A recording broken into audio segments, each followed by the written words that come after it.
Snow White and Rose Red. From Grimm's Fairy Tales, by Jacob and Wilhelm Grimm. This recording is in the public domain. Read by Bob Neufeld. There once was a poor widow who lived in a lonely cottage. In front of the cottage was a garden, wherein stood 2 rose trees, one of which bore white and the other red roses. She had 2 children who were like the 2 rose trees, and one was called Snow White and the other Rose Red. They were as good and happy, as busy and cheerful as ever 2 children in the world were, only Snow White was more quiet and gentle than Rose Red.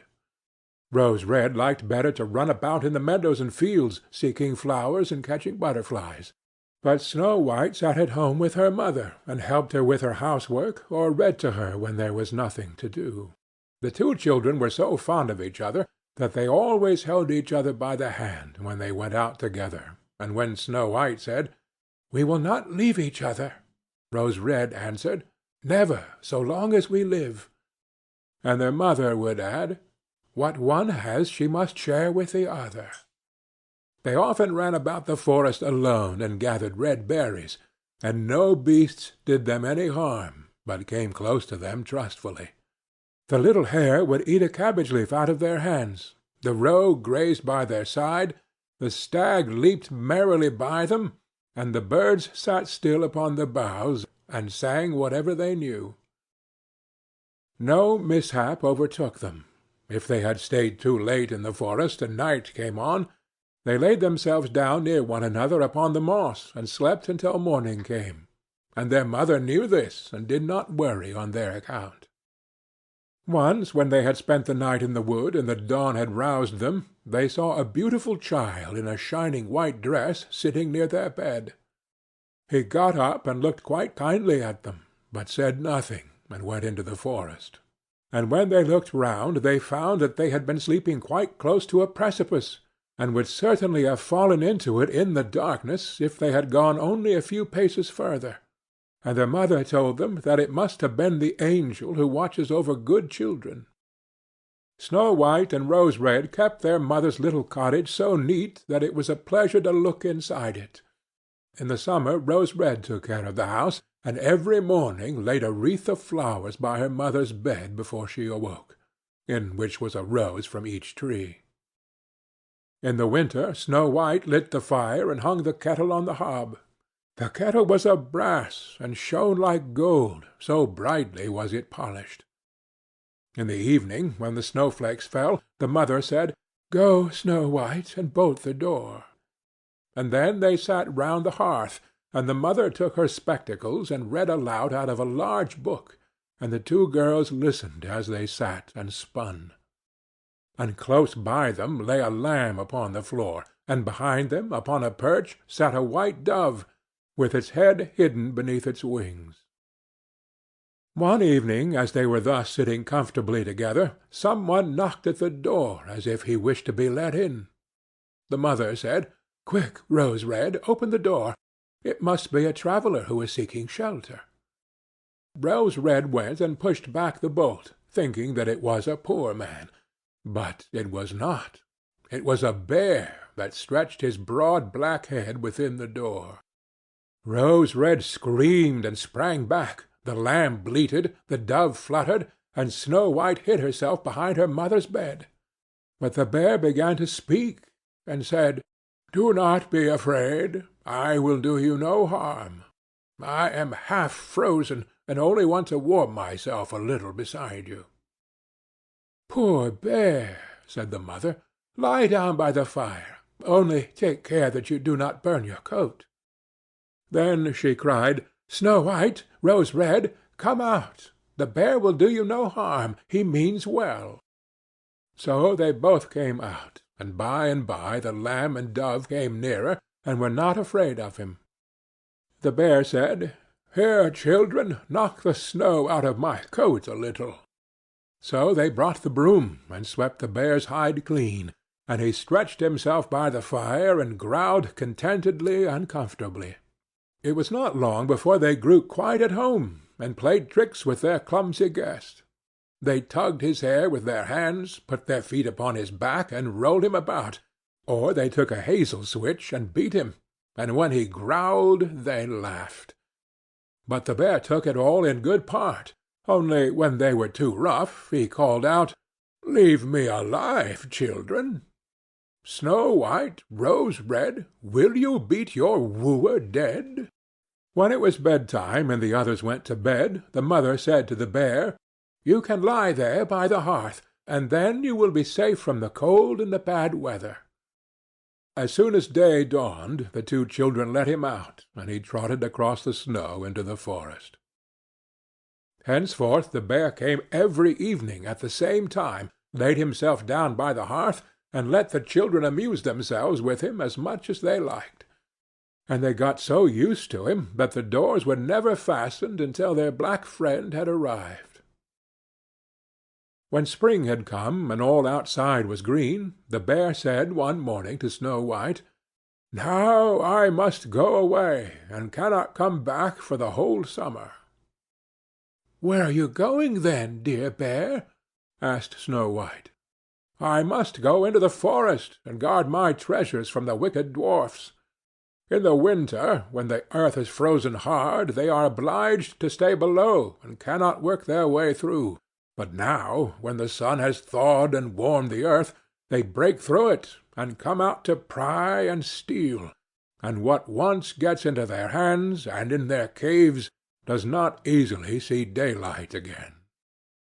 Snow White was quite sorry at his departure, and as she unbolted the door for him, and the bear was hurrying out, he caught against the bolt, and a piece of his hairy coat was torn off, and it seemed to Snow White as if she had seen gold shining through it, but she was not sure about it.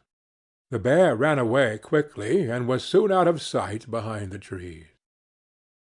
A short time afterwards the mother sent her children into the forest to get firewood. There they found a big tree which lay felled on the ground, and close by the trunk something was jumping backwards and forwards in the grass, but they could not make out what it was. When they came nearer, they saw a dwarf with an old withered face and a snow-white beard a yard long. The end of the beard was caught in a crevice of the tree, and the little fellow was jumping about like a dog tied to a rope, and did not know what to do. He glared at the girls with his fiery red eyes, and cried, "Why do you stand there? Can you not come here and help me?" "What are you up to, little man?" asked Rose Red. "You stupid, prying goose!" answered the dwarf. "I was going to split the tree to get a little wood for cooking. The little bit of food that we people get is immediately burnt up with heavy logs. We do not swallow so much as you coarse, greedy folk. I had just driven the wedge safely in, and everything was going as I wished, but the cursed wedge was too smooth, and suddenly sprang out, and the tree closed so quickly that I could not pull out my beautiful white beard. So now it is tight, and I cannot get away, and the silly, sleek, milk-faced things laugh. Ah, how odious you are!" The children tried very hard, but they could not pull the beard out. It was caught too fast. "I will run and fetch some one," said Rose Red. "You senseless goose!" snarled the dwarf. "Why should you fetch some one?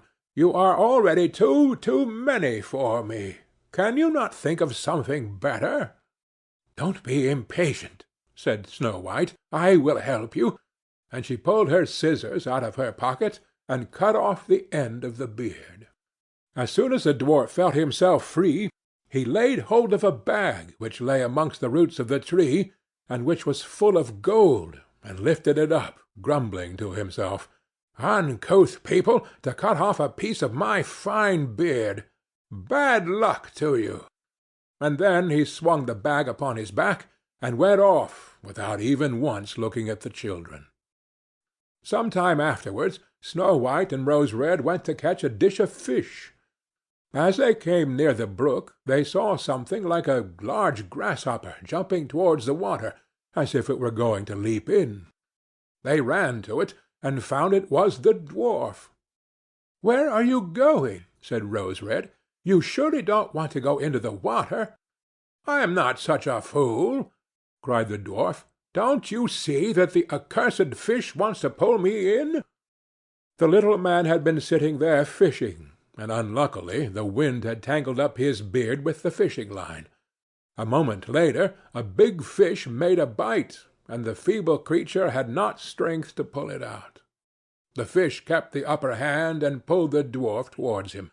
He held on to all the reeds and rushes, but it was of little good, for he was forced to follow the movements of the fish, and was in urgent danger of being dragged into the water. The girls came just in time. They held him fast, and tried to free his beard from the line. But all in vain. Beard and line were entangled fast together. There was nothing to do but to bring out the scissors and cut the beard, whereby a small part of it was lost. When the dwarf saw that, he screamed out, "Is that civil, you toadstool, to disfigure a man's face? Was it not enough to clip off the end of my beard? Now you have cut off the best part of it. I cannot let myself be seen by my people. I wish you had been made to run the soles off your shoes." Then he took out a sack of pearls which lay in the rushes, and without another word he dragged it away and disappeared behind a stone. It happened that soon afterwards the mother sent the two children to the town to buy needles and thread and laces and ribbons. The road led them across a heath, upon which huge pieces of rock lay strewn about. There they noticed a large bird hovering in the air, flying slowly round and round above them. It sank lower and lower, and at last settled near a rock not far away. Immediately they heard a loud, piteous cry. They ran up, and saw with horror that the eagle had seized their old acquaintance the dwarf, and was going to carry him off. The children, full of pity, at once took tight hold of the little man, and pulled against the eagle so long that at last he let his booty go. As soon as the dwarf had recovered from his first fright, he cried with his shrill voice, "Could you not have done it more carefully? You dragged at my brown coat so that it is all torn and full of holes, you clumsy creatures." Then he took up a sack full of precious stones, and slipped away again under the rock into his hole. The girls, who by this time were used to his ingratitude, went on their way and did their business in town. As they crossed the heath again on their way home, they surprised the dwarf, who had emptied out his bag of precious stones in a clean spot, and had not thought that any one would come there so late. The evening sun shone upon the brilliant stones. They glittered and sparkled with all colors so beautifully that the children stood there and stared at them. "Why do you stand gaping there?" cried the dwarf, and his ashen-gray face became copper-red with rage. He was still cursing when a loud growling was heard, and a black bear came trotting towards them out of the forest. The dwarf sprang up in a fright, but he could not reach his cave, for the bear was already close. Then, in the dread of his heart, he cried, "Dear Mr. Bear, spare me! I will give you all my treasures.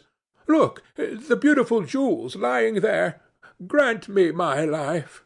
What do you want with such a slender little fellow as I? You would not feel me between your teeth. Come, take these two wicked girls. They are tender morsels for you, fat as young quails. For mercy's sake, eat them." The bear took no heed of his words, but gave the wicked creature a single blow with his paw, and he did not move again. The girls had run away, but the bear called to them, "Snow White and Rose Red, do not be afraid. Wait, I will come with you."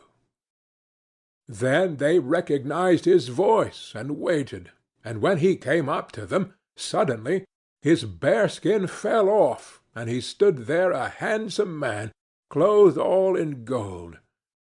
"I am a king's son," he said, "and I was bewitched by that wicked dwarf who had stolen my treasures. I have had to run about the forest as a savage bear until I was freed by his death. Now he has got his well-deserved punishment. Snow White was married to him, and Rose Red to his brother, and they divided between them the great treasure which the dwarf had gathered together in his cave. The old mother lived peacefully and happily with her children for many years. She took the 2 rose trees with her, and they stood before her window, and every year bore the most beautiful roses, white and red. End of Snow White and Rose Red.